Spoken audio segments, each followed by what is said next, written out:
በኢትዮጵያ ilmaan namaa Itoophiyaa keessatti gaallaa diimtuu fi shaanqillaa gurraattii jechuun gargar qoodamanii moggaafamanii akka beeyladaa bitamanii gurguramaa turan.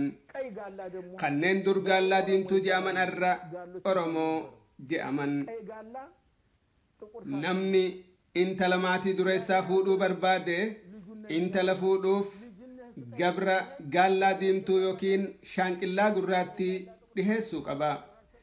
Yoo gabra lamaan irraa tokko biteef malee intala dureessaa fuudhuu hin danda'u. Yeroo san ummanni Oromoo gaallaa jechuun beekaman turan. Maatiin gurbaa gaafii fuudhaa dhiheessuuf yookiin gudunfaa hiikkachuuf maatii intalaa bira yeroo dhaqan gaafiin dura gaafataman intalaaf gabra bituu danda'uudha. Gaallaa diimtuu moo shaanqillaa gurraattii bituuf dandeessan gaafii jettu diduun hin jiru ture ni bitaniif. Umrii isii guutuu gabroomni kun isii tajaajilan waan ta'eef daldalli gabraa haala kanaan geggeeffamaa ture. Haalli kun hedduu ture. Ani mataan kiyya ija tiyyaan argeetin jira. Seenaan itti guddadheedha. Yeroon arra seenaa Itoophiyaa yaadadhu coraa hiyyaatu lola. Akki isaan itti jiraachifaman ka hedduu nama gaddisiisu ture. Gabrittiin dubartii midhaan daayiti. Gabrichi dhiiraa ammoo ooyiruu qota. Lachuutu ni tumaman ni garafaman. Yoo gabroota tumuu baatan ummata gandaa biratti gabroonfattoonni kun akka bulchuu hin dandeenyetti laalaman. Maaliif tumamuu?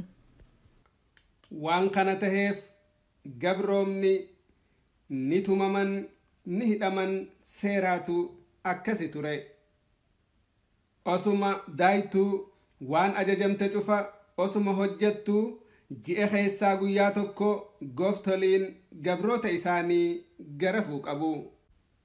Guyyaa arraa gabra abaluutu garafamaa hoottaa jechuun namoonni gandaa cufti marsanii laalan.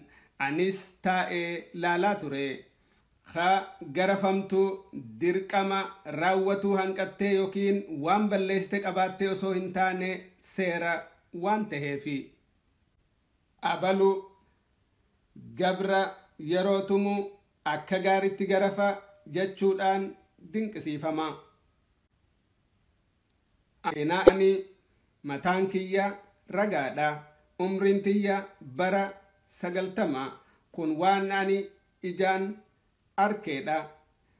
Seenaa Itoophiyaa tanaaf ani ragaadha. Gabroonni kun eessarraa dhufan?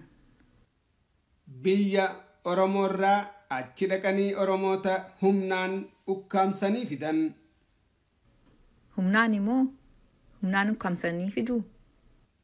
Eeyyee humnaan qabanii ukkaamsanii fidu.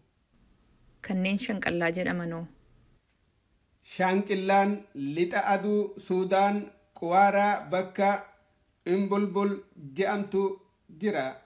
Kanneen amma Gumuz Benishaangul jedhamanii shaanqillaan gurraachi achirraa fidaman. Gaallaan diimtuun ammoo Oromoorraa fidaman. Gabrittiin Oromootuun dachaa 10 giifti isiirra bifaan bareeddi. Waan humna hin qabneef giiftii fokkottuu fuula okkoteetiin bitamtee gabroomte. Yeroo takka dubartii deessee ulmaa jirtu ilmoo waliin ukkaamsanii humnaan fidanii ilmoon yeroo iyyitu namoonni boo'icha ilmoo dhaga'anii nutti dhufanii sodaa je'uun oka haadhaa keessaa fuudhanii ilmoo bishaan itti darbanii ajjeessan. Bakka biraattis ilmoon itti iyyinaan morma gorra'anii hallayyatti darban. Haati ni hoosifti waan taheef osoo aannan harma isii keessaa dhangala'uu kabala dhiitichaa fi hudduu qawweetiin reebicha itti roobsaa fuudhanii dhufu. Gabra cancala miilaa wushit je'amuun jabeessanii hidhan. Cancalli kun qarriffoo magaazaa waan qabuuf qaama nyaatee fixa. Ka'ii deemi je'anii gaafa ol kaatu wushit kanaan deemuu hin dandeessu.